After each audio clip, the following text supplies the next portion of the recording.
meeting to order at 1 p.m. for Monday, November 25th. Jody? Please note, council meetings are streamed live and recorded on YouTube. Attendees acknowledge that in accordance with Section 17(2)(g) of the Freedom of Information and Protection of Privacy Act, names, addresses, and other details provided when speaking at a council meeting will be publicly shared. Should you have any questions related to the collection or disclosure of personal information, please contact the Legislative and Advisory Services Division for the Town of High River by sending an email to FOIP, that's FOIP, at highriver.ca. Thanks, Jody. Adoption of the agenda. I'll ask for a motion from Councillor Kinghorn that Committee of the Whole adopt the agenda for the Committee of the Whole meeting on November 25th as presented. The only adjustment that might get made is when Nalendu gets here. I'd like to get Nalendu on as fast as we can, simply because he got given the gate at the last meeting and he wasn't able to present. So, but Sarah will let us know when he's on his way, because he thinks he's at the end of the meeting, but we got a long meeting here. So certainly you have my motion, Mayor Snodgrass. All in favor? Carried. And yes, I'm freezing, so I'm wearing my winter jacket in council chambers today. I will put a tie on later so that it's completely appropriate. Adoption of the minutes. I'll ask for a motion from Councillor Walsh that the Committee of the Whole adopt the minutes from the November 12th Committee of the Whole meeting as presented. I'll give you that motion, Mr. Mayor. Thank you. All in favor? Carried. We've got two delegations today. So the first one is from Foothills Pride Society, and I know we've got Haley and Kahina here. I think that's, and others. Yeah. Yeah. Yeah.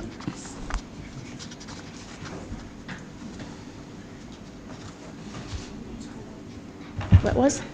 It is on? Oh, okay, sorry. All right, thank you for meeting with us. I'd first like to announce that High River Pride is now Foothills Pride Society. We're in the middle of attaining our not-for-profit status. We now have an appointed board and bylaws in place. We look forward to a professional and collaborative relationship with the Town of High River administration, mayor, and council. The Pride Crosswalk was vandalized less than 5 hours after its initial painting and has been vandalized several times since then. The camera footage of the vandalism did not capture any valuable information for the RCMP, as the location of the cameras does not show the license plates of passing vehicles. I've been in communication with Fortis and the Town of High River regarding moving the cameras to the streetlight posts on either side of the crosswalk.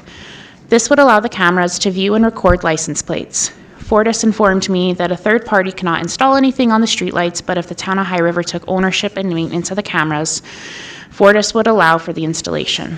We understand that this is not in line with our original agreement with the Town of High River, so we would like to propose an amendment to this agreement. The cameras have been purchased, are functioning, and now have battery extension packs. We ask that the Town of High River agree to the terms laid out by Fortis and assist in relocating the cameras to the streetlights on either side of the crosswalk. Our organization would gladly change out the battery packs when needed if the town can lend us a ladder to do so. The cameras would only be operational during warm weather months, as we understand there is natural wear and tear on all crosswalks from snow removal. Do I need to do something? Can you hear me? Okay, as for the poor paint wear on the crosswalk, Pro Park Road Paint by Sherwin-Williams was recommended by the Town of High River Roads Department and used to paint the Pride crosswalk. All instructions were followed according to the material spec sheet. We have contacted the manufacturer and were advised that the curing time may be up to 1 week. This was not on the spec sheet. Our street was only closed for half a day, as you know, and it rained the evening after the first time it was painted. It has become evident that repainting the crosswalk with the same product again would not yield a better outcome, unfortunately. To address this issue and ensure that the Pride Crosswalk is an attractive feature in our town, we are open to other recommendations that the Town of High River Roads Department and other professionals may have. Through our research, we have learned that MMA paint or thermoplastic paving markers may be the best options to restore the crosswalk. Other towns that have Pride crosswalks have used both of these products, so they're the ones that come highly recommended. A full quote and scope of work from Everline Coatings and Service was emailed to council. MMA paint lasts between 3 to 10 years, depending on use. This product offers durability and can be touched up if any damages occur. The cost for this option would be approximately $8,000. Occasional maintenance costs would need to be budgeted as well. Now, Everline Coatings and Services did also tell me that the existing location of the crosswalk is on concrete. We did not know this. Concrete is a much denser material than asphalt, and we would see much better results in terms of lifespan if it could be installed onto asphalt. So furthermore, if the crosswalk was moved to a place without existing traffic paint, we would not need to incur the cost of removing the old paint.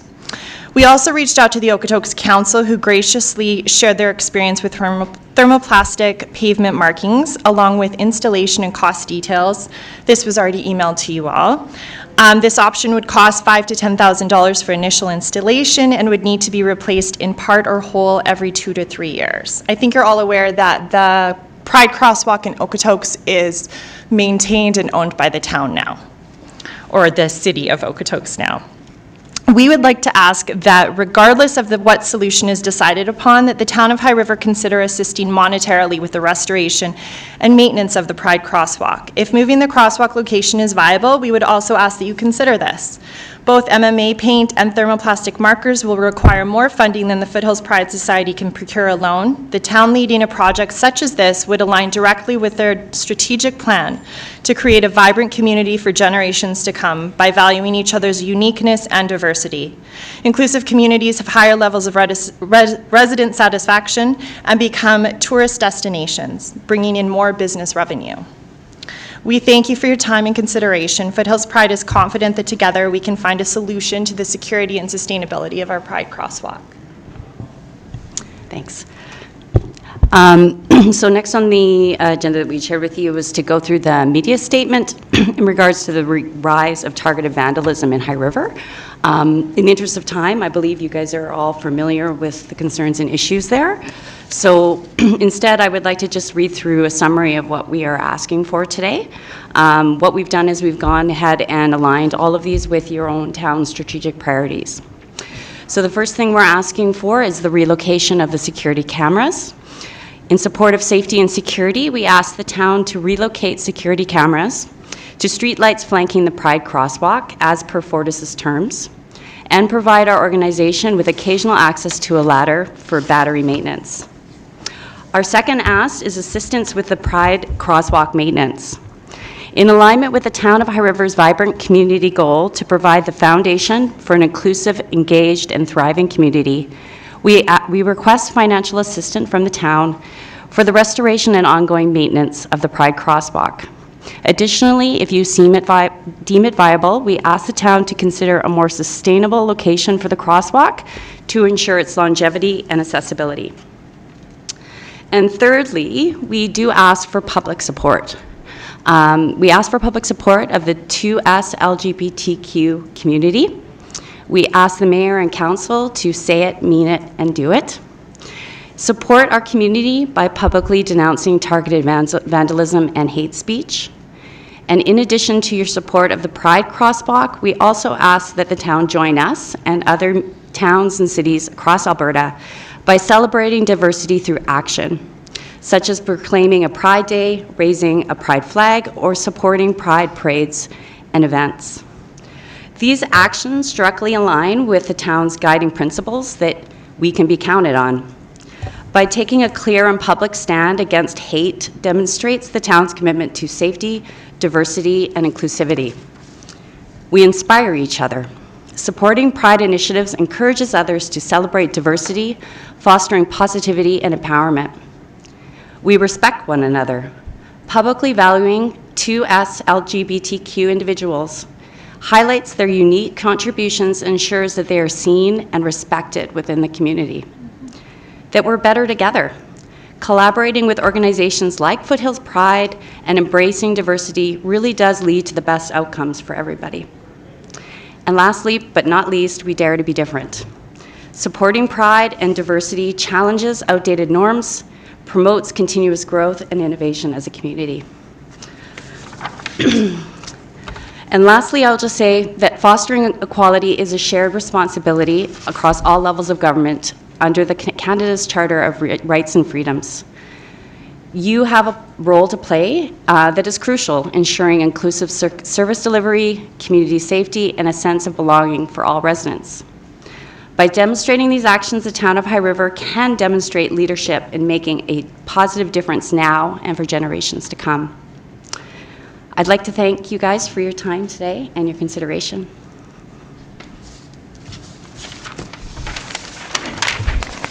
Thank you. Does council have any questions at all beforehand? They were very clear, excellent, well done. Very clear with your asks and what we need to consider. Of course, we need to, talk to, Kent was here, talk to Kent and his team about the security cameras and, the crosswalk maintenance ownership, that comes with budgetary discussions, although not a huge number at all, but has to be part of that.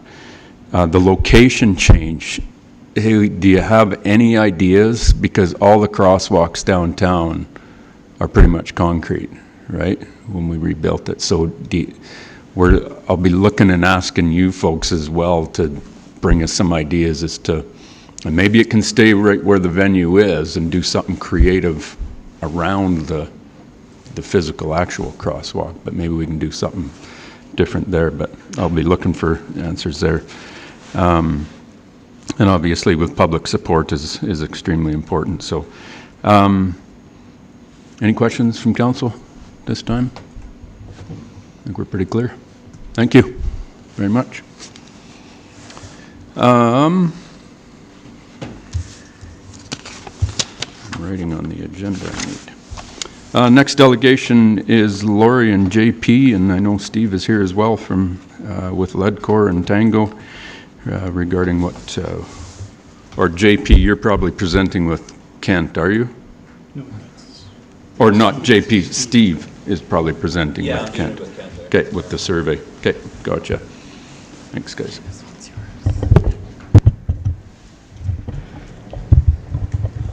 All right, let's do a little check here.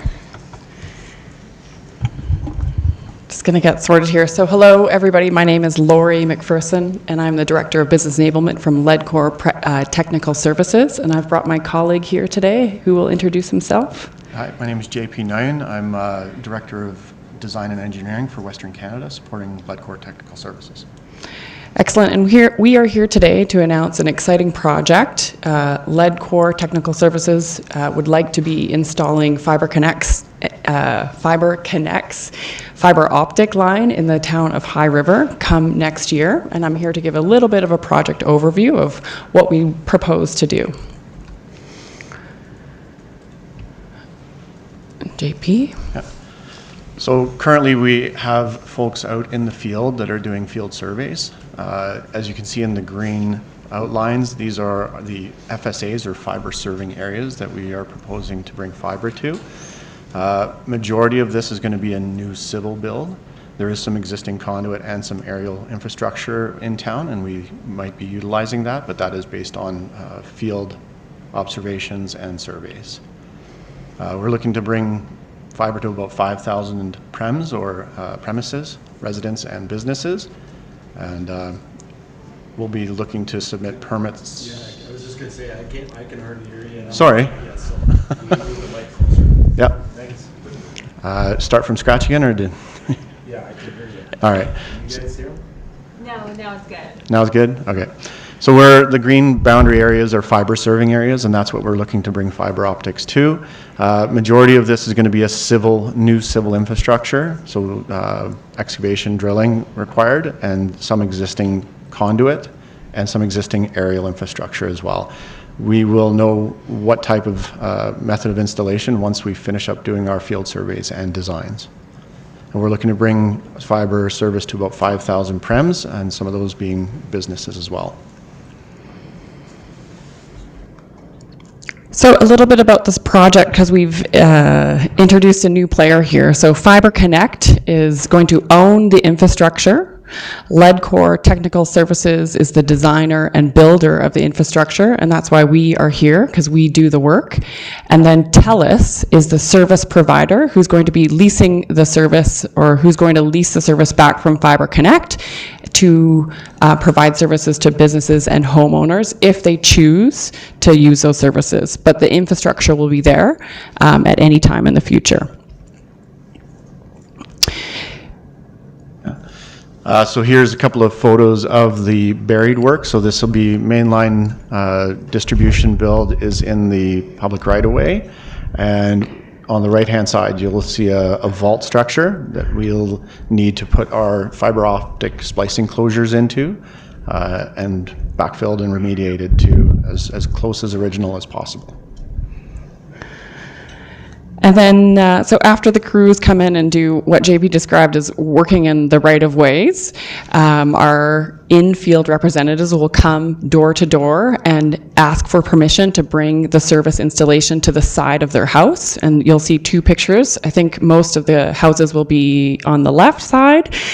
So we'll ask for permission to come onto their property. They'll fill out some forms, and then a secondary crew will come and bring this drop service to the side of their house. Again, no obligation to use it until you switch over to use that service.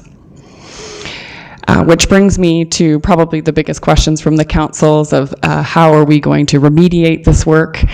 We've been doing this work throughout 2024 in other buried underground communities, and rest assured, we do remediate immediately after doing any kind of excavation. So you'll see the hydro seeding on the left and the service vault that's underground, and then on the right hand you'll see some dirt with some seeds there.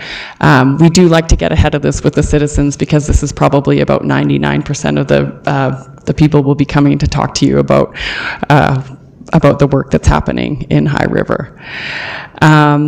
Some of the other things that we like to get ahead of with the council members is you'll be asked, what are these flags that are here? Again, back with the hard and soft surface restoration, or I see all these crews in the neighborhood, what is exactly happening? Or, when can I get service?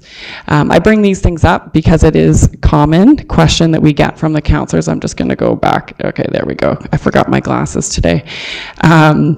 These are the common questions that we get from the councilors about the issues from the residents. And I will be working with Sonia in the coming months to really plan out how we will communicate with everybody. We'll start by sending letters introducing Fiber Connect, Ledcor, and services, outlining the entire project. That will most likely happen in the new year. We'll hopefully get something up on the website, because that's a lesson learned from some of our past communities that we've been working with. And then hoping, once the ground thaws, pending anything else that might come up, as we all know, construction is sometimes interesting to work in.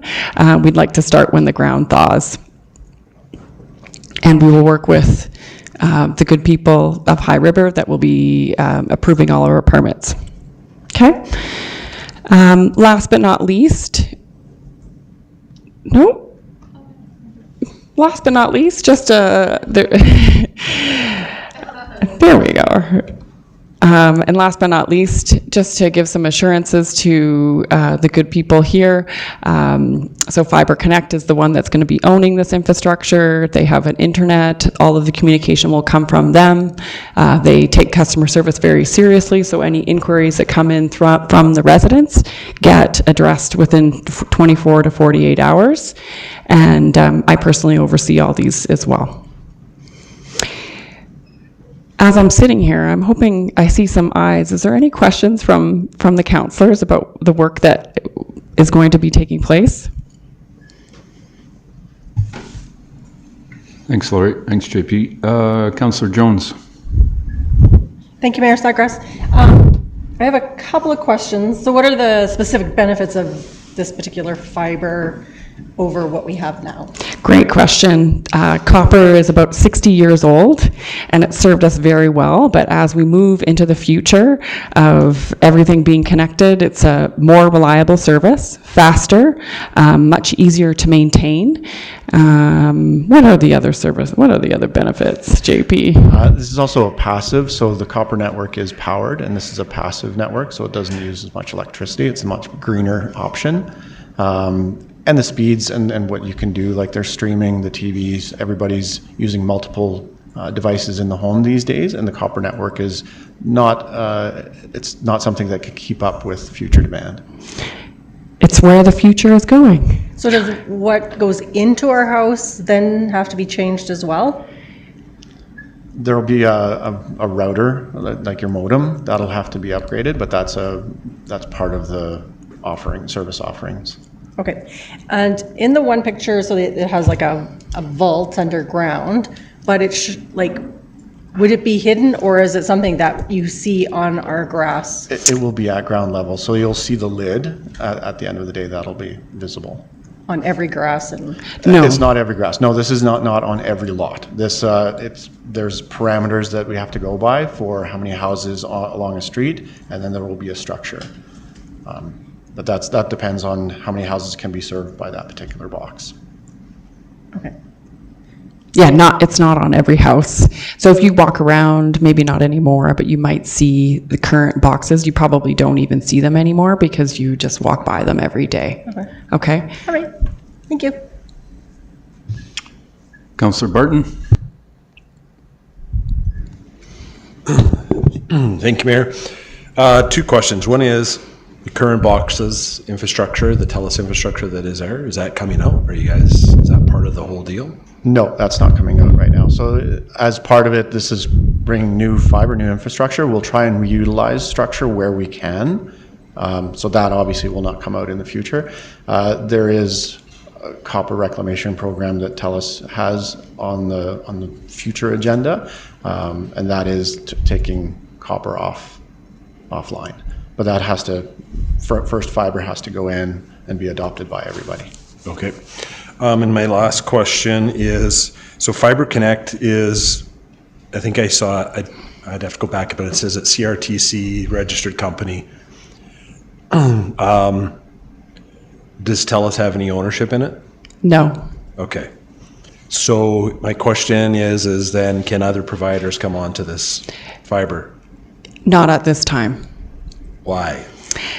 Because it's not a competitive market, right? Because it's not a competitive market. No, the reason why another customer can't is because TELUS is leasing the service back from Fiber Connect at this point.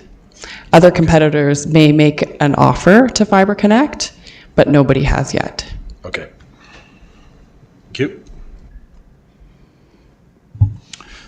Councillor Walsh? Thank you, Mayor Snodgrass. And thank you, Laurie and JP, for coming today. Improving our connectivity in High River is, I think, makes all of us smile. A couple of questions. One was similar to what Councillor Barton just asked. Will Rogers or Shaw or the other providers be offered the opportunity to make use of fiber? You kind of answered that already. I guess we'll just have to see how communications comes out in the end. And is this project similar in principle to what was done in Okotoks about 10 years ago? Correct, it is. Were you involved in that project? I wasn't. It was a different contractor, but we do exactly the same work today, and we have been doing that exact work for the last 10 years. Okay. And for most municipalities and cities and towns like yourself, you won't notice anything different. Yes. But I don't know how Okotoks went, if it was successful or not, but it's exactly the same one. So, contractor comes in, we come down through the streets, we put the backbone of the network down, we provide service to anybody and everybody who wants it, we try to do it in a clean manner.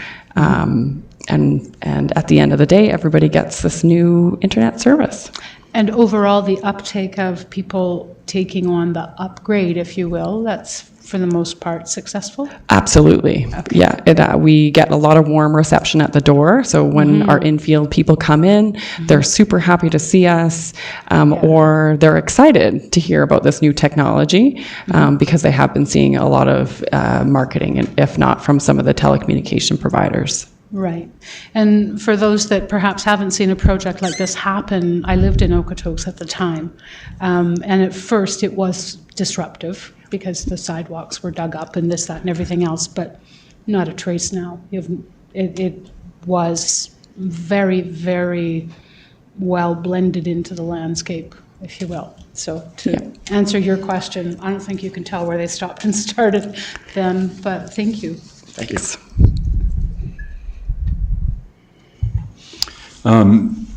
Yeah, it will be disruptive. Welcome to construction. Yes. Yes. We try to be as minimal as we can, but, there is disruption. It is what it is. Yes. But our community's been asking for this for a long, long time. So thank you guys for starting to move this forward. And when you want infrastructure like this, there is a cost to it that's disruptive in our neighborhoods while this kind of infrastructure is getting placed, but it's part of the gig. There's benefit to the end. That's all there is to it. So, thank you. No further questions. Appreciate it. All you're doing. Thank you. Thank you. Thanks You're for having welcome. us. We're going to jump through to item number 6 and have Nalendu come and do his variance presentation so that we can. A very good afternoon to Mr. Mayor, councillors, and everyone. So I am here to present today infill development variance. So the subject property is 1109 4th Street Southeast. So this is an infill development, and the applicant here is looking to demolish the existing garage and construct another additional dwelling unit over there. Next slide. Yeah.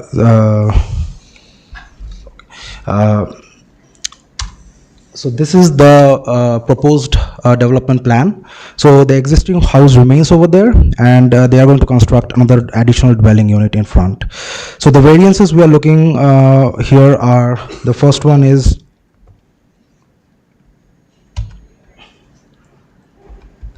the first variance is the stone steps from the front setback starting at the back of the edge of the sidewalk.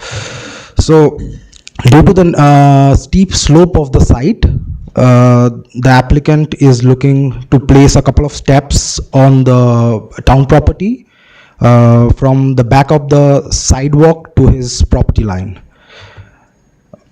This is the first variance, and as you can see from the pictures, neighbors also have similar steps on the town property. The second variance. Sorry, Nalendu, can you take me back to the address? Yeah, sure. Please. I'm trying to bring up Google as fast as I can here. But 1109 4th Street. Thank you. Okay, continue on. I got it.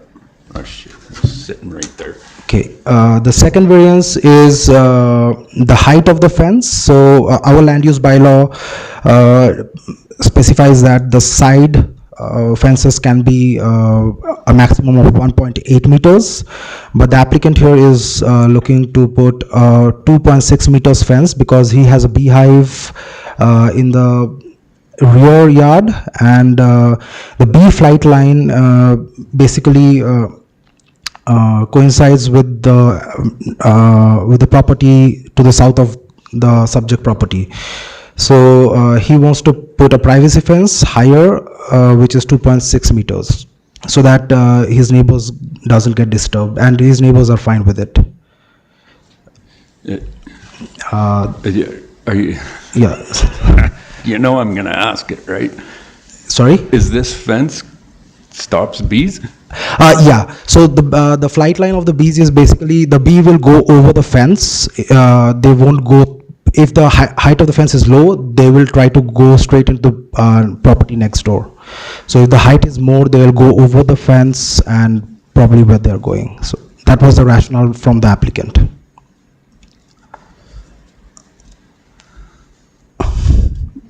You know where my brain's going, don't you?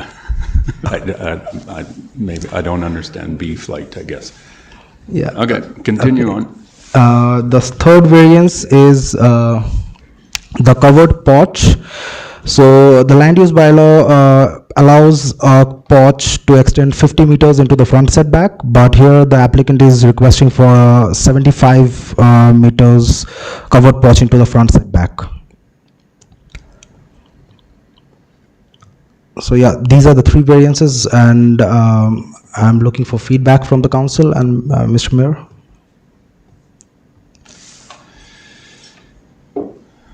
Any questions for Nalendu?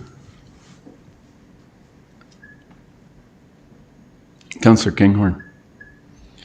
Thanks, Mayor Snodgrass. I don't know if you can answer this or not, but I look at this, is this a living space, an additional living space, this porch, or is it a porch? It's a porch. It is part of the additional dwelling unit, yeah. Thank you.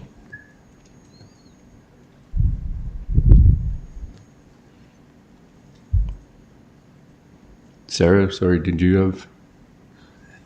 Or are you just jumping Well, in? I was just here in case there were Pick up questions. questions? But, All right. because Khalid usually does this and he's not here. Are you a bee flight expert that can help me out? Well, it's interesting. So I did take it upon myself to do a bit wow, you extra are. research when this came up, because I agree with you. It's like not something that I had ever come across either. There does seem to be at least some like either evidence or opinions online to suggest that having this trellis does kind of encourage bees to go over, and then bees are not like helicopters where they would just hover down. They kind of just keep going on that flight path.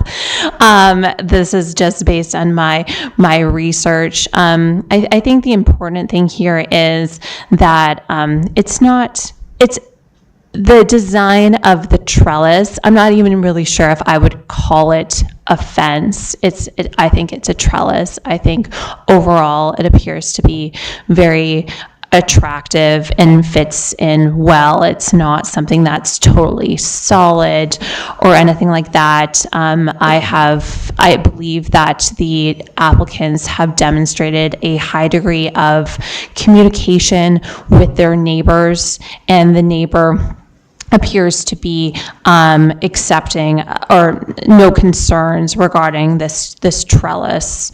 And I think the important thing is that the town of High River is not making any conclusions about the flight paths of bees because of this trellis. Like I said, it's not a standard fence. It's just like a little section. I forget how long it is, but it's nothing unusual. I think a lot of people in the town and other communities would have a decorative trellis of this nature, and I don't think that it will look out of place in the community. Perfect, that's what I wanted to know. The flight path was just out of curiosity, purely. The neighbor's okay with it, and it'll look good, and everybody's cool, then, yeah, we're good. The bees can do as bees do, whatever that is. Any other questions? I think we're good. Thank you very much. Okay, thank Thanks, you so Melinda. much. The broadband survey, Kent and Steve.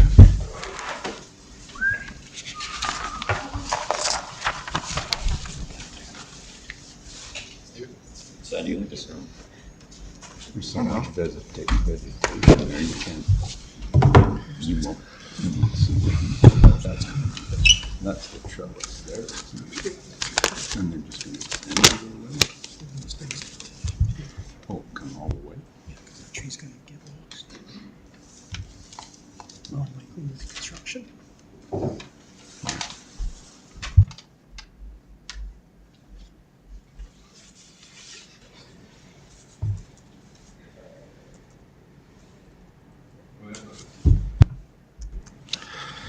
Good afternoon, Mayor and Council. At the town regular meeting of Council on April 8th, 2024, with Resolution 62-2024, Council directed administration to engage Tango Networks to prepare and execute a broadband compliance study. The focus was to compile information in regards to the CRTC, Canadian Radio and Telecommunications broadband map that stipulates the 50 download and 10 upload rates expected for all of Canada. So our key findings were that, especially along the Highway 2 East Industrial Corridor, there's a clear lack of physical infrastructure, and it's non-existent for many parts of that area, as Stephen can attest to, who actually physically walked the routes, did the survey, and engaged with business owners and other business in High River. The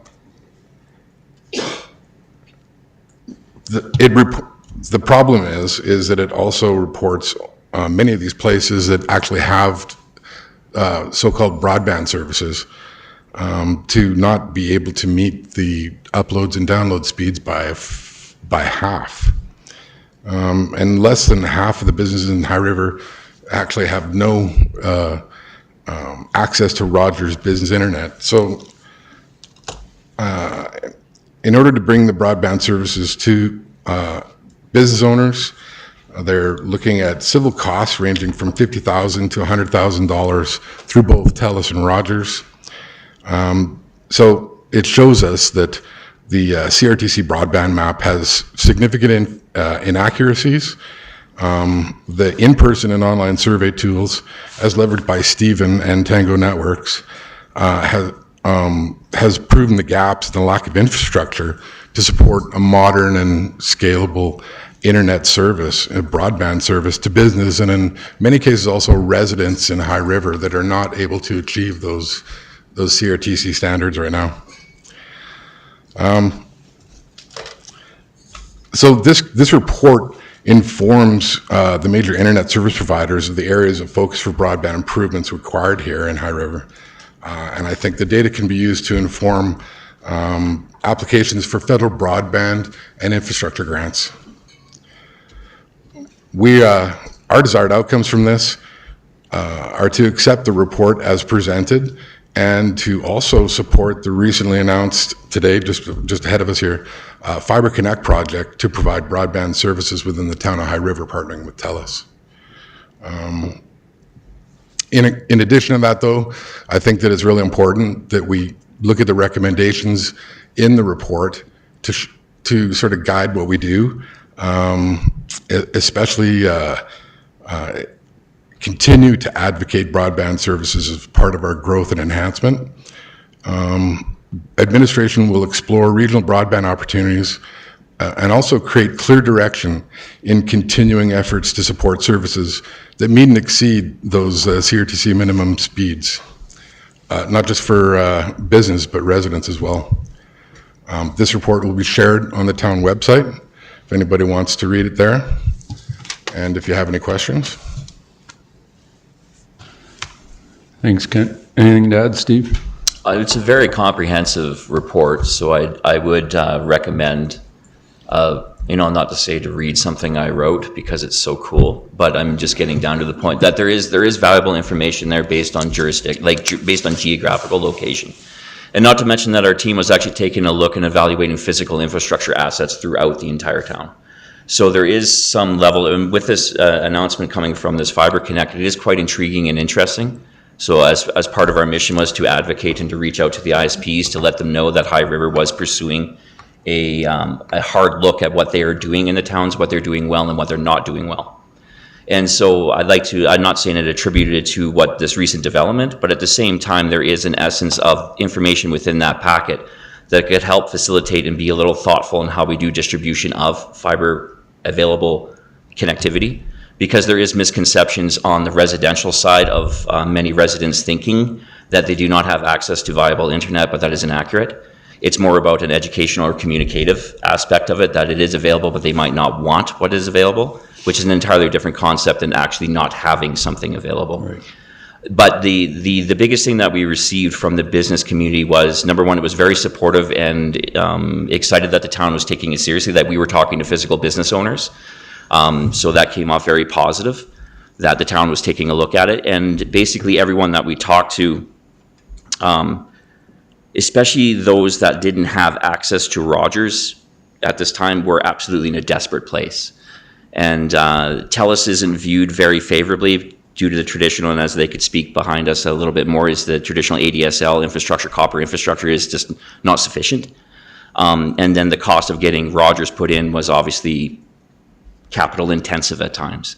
So I guess to just summarize it is that we do have a very, very grassroots observation that's in there, and that could actually help with what Fiber Connect could be doing in here to actually focus on priority areas first.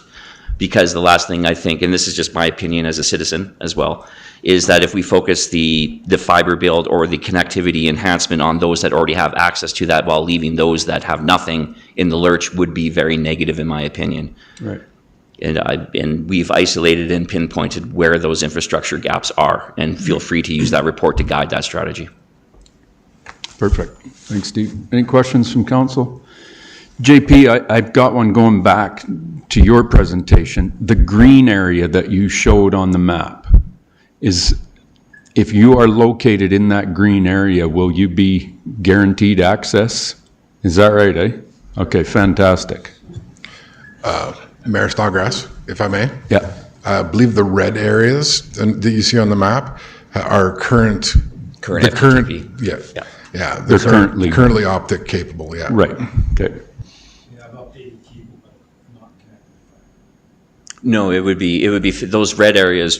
Sorry, I don't mean to speak out of turn. Yeah, go ahead. But no, the red areas that are isolated on that map is current TELUS Pure Fiber FTTP distribution through a sack box. So they actually have fiber to the pedestal and then distribution from a flower pot there. So that is fiber to the premises as it is known and defined as of today.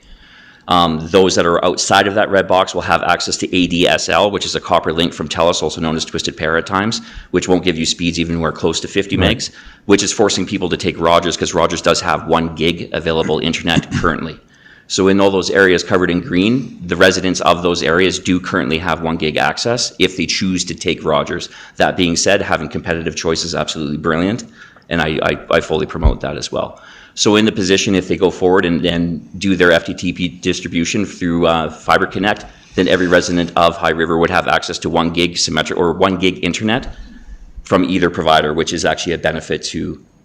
It's a weighing of benefit, right? Like they have it available, but to have 2 providers available at least adds leverage to the conversation with their provider. It's their money that's going to someone, correct? So. Perfect. Yeah. Councillor Walsh? Thank you, Mayor Snodgrass.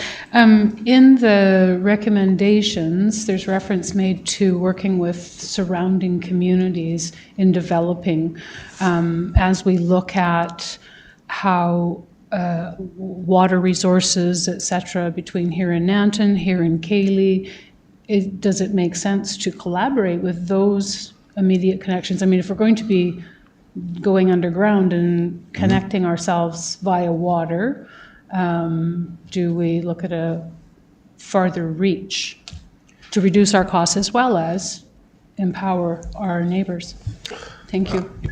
Councillor, yes. As a matter of fact, up until just the recent time frame, we collaborated with other municipalities on a regional broadband strategy and included the city of Calgary and other surrounding communities. It's not that it fell by the wayside, but that clearly showed us that we really needed to do some sort of regional partnering in order to bring our own municipal fiber, because we do have our own in certain areas connecting buildings, for instance. But the only way for us to achieve what Ledcor and Fiber Connect and TELUS are going to do is to be able to get a connection back to an internet exchange in Calgary. So if we were, for instance, if we could reach our fiber with an agreement we are to go to Warner Business Park in Aldersyde. And if we could make it now down Highway 7 all the way to Okotoks, for instance, we may be able to partner through Okotoks to hit the city of Calgary for their broadband connection to the internet exchanges. And then we can leverage different pricing for wholesale stuff, right? But we need to get there first. And that was what the regional broadband strategy was about. And I can speak to that if it's okay, Ms. Walsh, is I can speak to, currently right now I'm the CEO of an organization called 10-4 Technology, and we're actually putting together a rural broadband strategy that involves Vulcan County, Willow Creek County, Foothills County, and beyond. It's about an advocacy effort to ensure that all people that are in rural areas have access to what they need, and I believe that as there's more voices put towards anything, it's more powerful.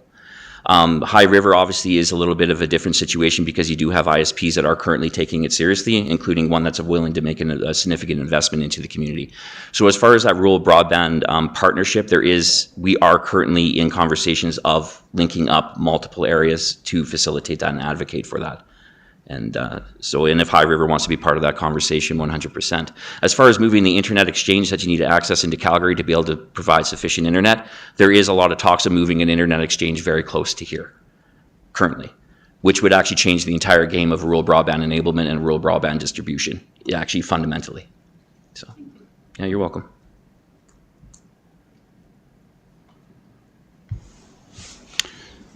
No further questions. Thanks, Steve. Thanks, Kent. Yeah, thank you, Mayor. Well done. Thanks for doing all the footwork you did, Steve. I enjoy talking to all our of us. citizens, Mayor, you know that.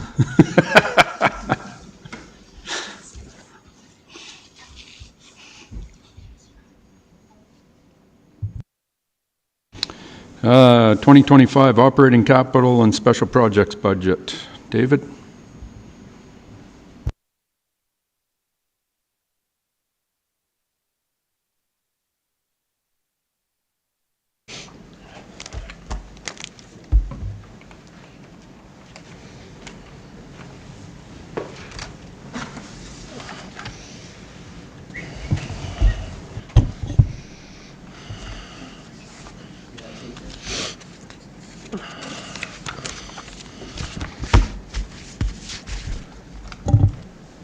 Okay, good afternoon, Mayor and Council. You have before you a briefing note requesting confirmation as to whether or not Council wishes to increase municipal taxation to complete various special projects totaling $376,000 in lieu of using CRIF reserves. These projects include a hot water pressure system for $20,000, the breathing air compressor for fire $60,000, headset, hearing protection for fire, $11,000. Roof maintenance on multiple buildings, $45,000. The town farm outdoor rink construction, $150,000. Rio Vista disc golf course, $40,000. LiDAR update for GIS, $30,000. And then engineering and planning plan review table, $20,000. Assuming an average property assessment value of $476,000, the gross tax impact would be an increase of 3.4% or $6.80 per month per taxable property. The 2025 budget currently before Council is balanced and will return to Council on December 9th for formal approval. As it is balanced, it requires no increase to municipal taxation, as confirmed in our last meeting of October 21st. Within that balanced budget, Council has supported various new projects, including updates to previously approved projects, all of which are funded through internal reserves and external grants. Should Council not wish to increase municipal taxation for budget 2025, the projects I have noted above, including the water and sewer plan, sewer master plan for $300,000, will be funded through existing reserves without bringing any undue financial constraint on the town. And that concludes my comments. Thanks, David. So one piece that,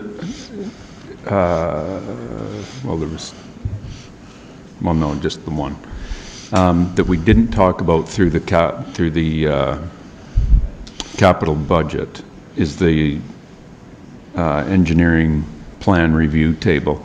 And Chris brought this to me to remind us to talk about this. It's a $20,000 ask, which, after Chris explained it and talking to a few of the staff, it's extremely hard for them to read and go through these massive plans that get submitted on a 24-inch monitor, if that. It's hard. Having built a place and trying to do that, it's hard, and I totally get it. Obviously, we are constantly being pressured by builders, developers to speed up the permitting process and everything else. This is a big piece of it, so that they can look at these plans efficiently. So I'm very supportive of this as a $20,000 ask, that it'll just enhance our service level for builders, developers, and permitting. Councillor Kinghorn? Thanks, Mayor Snodgrass. Of that list, I see nothing in there that concerns me. I think those are all very valid needs that we have. However, when we start talking about property tax increase, that carries forward. That happens every year after year after year, and it just becomes absorbed part of the budget. And we're not doing this every year. So how do we clean this up so that it doesn't become part of our ongoing budget, even though we're not doing it? That's my question. Couldn't agree with you more, and Chris and I were just talking. I gave him the exact same question this morning, that we've got to change because every municipality does it. So how did he answer the question? It's just rolled over. Well, there's different options that we have. Okay. The council needs to discuss to do that, because you're 100% right that you do a 3% tax increase this year, and those projects that were part of that 3% get completed, yet it never comes off the next year. That's just the way things roll, right? Which is not, so it's not the first time it's been brought up, but a 3.4% ask, just so that everybody knows, because we are constantly being compared to Okotoks. Okotoks is 4.8% increase this year. So if it means anything to you, it really doesn't mean much to me, because I believe we do what we need to be doing in High River and not comparing ourselves to others. So any other questions for David before he's done? Of course, all of this is going to get finalized December 9th? December the 9th, final budget approval. Yes. Okay. And we can continue to discuss at that time. Chris, anything? You're hovering. Yeah, just want to make sure that we got the list accurate, because we do know that the conversation was quite fluid that day. So we wanted to make sure we reflected it, as well as bring up the items that we had made commitments, like the plan tables in particular. We had made commitments through our development management approval process streamlining, that we would find different technology to help that process. So I just wanted to clarify that. Councillor Smith. Thank you, Mr. Mayor. Question then regarding the roof maintenance for multiple buildings. Can you remind me, please, which buildings those were and what needs to happen for them? Don't know. I believe this was a list of just increasing the operational expense to increase our amount of operations on all our flat roofs. So it was just an increase of $45,000 that would continue moving forward to make sure that we're inspecting the roofs on a regular basis, and then we're doing all the required repairs so they don't fail prematurely. Is my understanding. So it will be a number of the roofs of all our facilities. Likely not BSRC, because that roof is all brand new. I'm pretty sure this was the town works. It'd be this one, it'd be Town Works, it'd be the library, it'd be probably a little bit of CCMC to do an inspection, since we've acquired that building now, to increase that monitoring, to actually do the inspection on there and come up with recommendations, what needs to take place now that the building is about 10 years old. Okay, thank you. So just to go back a little bit, the big pieces that were up for discussion at our last capital budget deliberations that were pulled was the Emerson Lake project, and we've taken that off and put it more back to Darlene to bring us more soil tests, et cetera. So that's, not that it'll never be done, but it's just not in it for this year. Same with George Lane Park washrooms, rebuilding to year-round facilities. That's put back to staff to bring us a design quote. And the same with the Fountain Tire Berm project, that's gone back to bring us back a design quote for the next budget season in a year. Any other questions? We're good with that one, David. Okay, so just to confirm, 3.4% gross taxation increase. Say that again? Just to confirm, 3.4% gross taxation increase to support these projects. Will return on December 9th. Okay, thank you. That's what will be brought to the December 9th meeting, yeah. That is correct.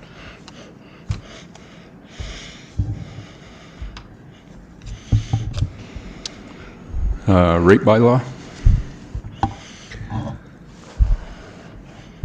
Okay, again, good afternoon, Mayor and Council. You have before you a briefing note requesting confirmation as to whether or not Council supports the splitting of the previous rate bylaw, which is bylaw 4612-2023, with its Schedule A into 4 separate rate bylaws, each focusing on related services and areas of expertise of the town that in total supports the budgeted increase in user fees, fines, and other charges.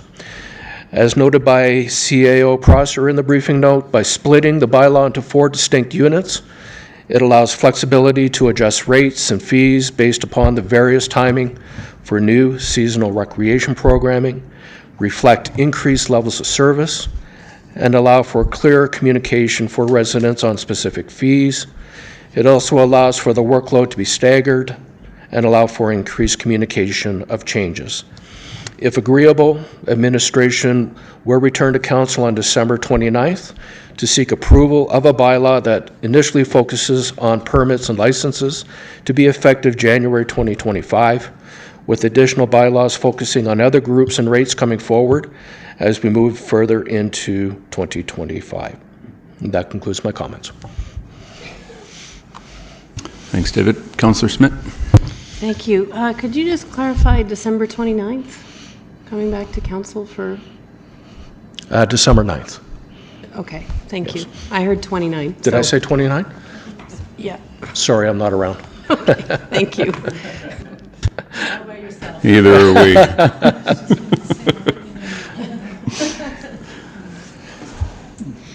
No further questions. Thanks very much, David. Thank you. Thanks, Michelle.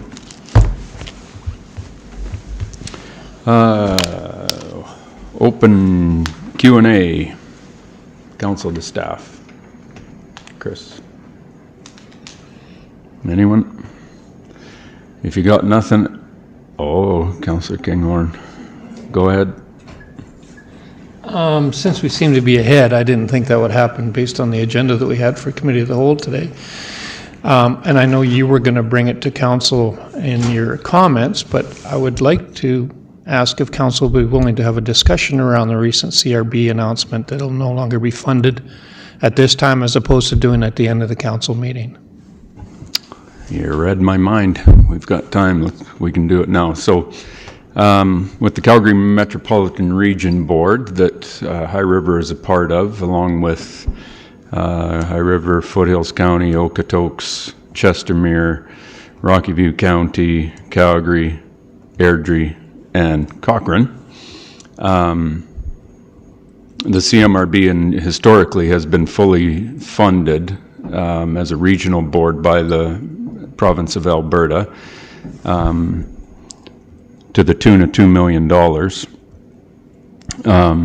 They have started to scale that back where they would only be providing $1 million, and then the member municipalities would be responsible for the other $1 million, which there was contention about that as to who pays what and how much. High River's hit was not going to be very much at all, at about $7,000 a year. It was all it was. So Calgary pays vastly the majority of the population-based calculation. But regardless, at our meeting on Friday, Minister Rick McIver came and announced to us that the GOA was pulling all funding and would no longer be funding the CMRB or the Edmonton Region Board as well. So they're pulling out of everything, and which, in my mind, basically kills the whole thing, because although they say that, you know, it's a voluntary board, and there's one municipality that's been advocating to have this abolished for years and years. No secrets, Foothills County hasn't wanted to be part of this. That they were successfully advocated to have this done. And for the government to say now, well, you know, you guys can continue on if you so wish, but it's a voluntary board, it's not going to work. It absolutely will not, because we've done that before with the Calgary Regional Partnership, you know, which existed when I first came on, and High River was a part of it, but back in 2013, 2014, we pulled out of it because it was a voluntary board that Foothills County was not a part of, and them being the largest land mass that surrounds us, there was really no benefit to us being a part of that at the time. There's just no question. So that was my comments back to Minister McIver, was that you really have set us back 10 years into a partnership board that never worked before. And when you're doing regional planning, you know, and this board has done a ton of work over the years in looking at different ways regional planning is done, not just in Alberta, not just in Canada, in the States and around the world. We did a ton of work as to what the benefits of this kind of stuff are, but and there is a huge benefit if you say it and do it, which has been my issue with the CMRB in the past, is that you know, we say we're here to do better at servicing, we're here to do better at growth management, we're here to do better with land use and everything else. And, you know, I don't think the board has been bold enough to really draw the lines in the sand where they need to be drawn if you're actually going down. They're hard conversations, but so I've put motions on the floor and to do better at what a servicing plan means when ASPs, et cetera, come forward. And I got there, but then the board 2 weeks ago rewound that as well, right? Which I had my issues with.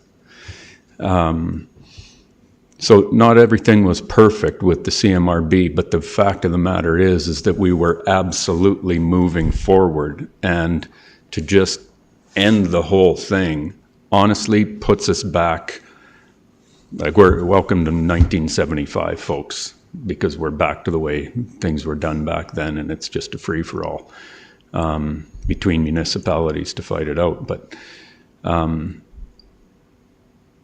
my concerns is how the government made this decision. Like whether the CMRB exists, whether we're part of it at the end of the day is, you know, UCP is the elected government, and they've made this decision. You gotta roll with it. But it's how that decision was made, because nobody else in the room knew this was coming at all. Nobody else was consulted on it. So we are I'm not taking a wait and see approach, but I have access where I have access, so conversations are happening there. But terms of the board, our staff are getting us an update for our next board meeting everything's still in play because the government, one piece that they didn't understand when they made the announcement is they have actual legal legislation that demands us to exist right now. So they're saying they're pulling funding, but we still exist. So until they have to actually change legislation and laws to remove us from being a mandatory board so that we can move on, that won't happen for a few months. So right now, everything's status quo. We still exist. We're still doing the same kind of work, although nobody's really going to be doing much until we get this sorted out. So anyways, that's the update. Councillor Kinghorn? Thanks for the update, Mayor Snodgrass. I appreciate that, and I think everybody around this table knows that I've been in favor of being a partner in the CMRB once the counties were required to be part of it as well. I felt that without the county's involvement, we're so far away from the city that we had really no impact, and they had really not very much impact on us. If they don't make it mandatory, and the counties are not involved in the process, I don't see why the town of High River should be involved in the CMRB. Frankly, we don't have much input or say what happens in Cochrane or Airdrie or some of these others outlying communities, but I think it's very important that the relationship between the county and the town be there and be worked on to make sure that we're trying to do things together. I know we have some problems, I know we have some issues, but I'd hate to see this thing deteriorate into the way it was back in the 70s and 80s and 90s, to be honest. Thank you. No, you're exactly right. Brenda, did you have something? You're good? Okay. That's all I had on that. Nothing else? Meeting adjourned 2:06.